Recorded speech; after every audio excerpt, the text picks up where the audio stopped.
Look, the reason we have a federal government is provide for the common defense. I mean, that's what the Federalist Papers taught us. That's really why, you know, we have the strongest and most successful military, not only currently, but probably the world's ever seen. But right now, look, I'm against cutting our budget by $1 trillion. I'm against cutting almost 150,000 serving military personnel.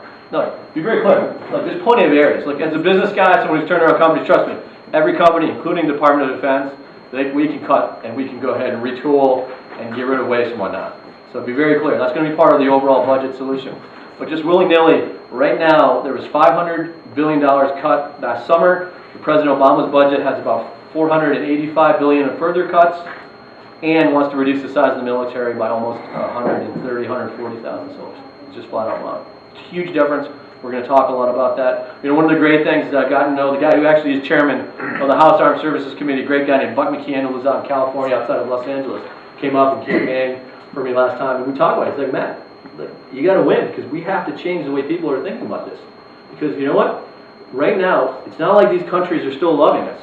So whether China flexes its muscles in the Pacific or the South China Sea, who knows what can happen in the Arabian Peninsula, who knows what uprising you can have in South America. I mean, there's still challenges, there's still dangers, and part of why we beat the Russians, why the Cold War ended, why communism, as at least we used to know, has been defeated, is because of our strong military. So, you know, that's a vote for me, and again, it's a huge piece of certainly over where I live economically with Fort Drum, but this is much more of a national piece in terms of how we go.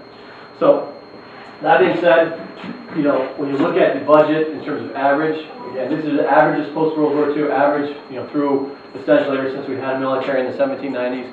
You get to a certain point, you don't think other countries, and we just had the future Chinese leader here this week, of course they studied, they know every drone we have, they know every B-2 bomber, every refueling tanker, they know how many ships, how many aircraft carriers, how many divisions, they know all that. They'll test us if they have to. Don't think they won't. It makes a huge difference.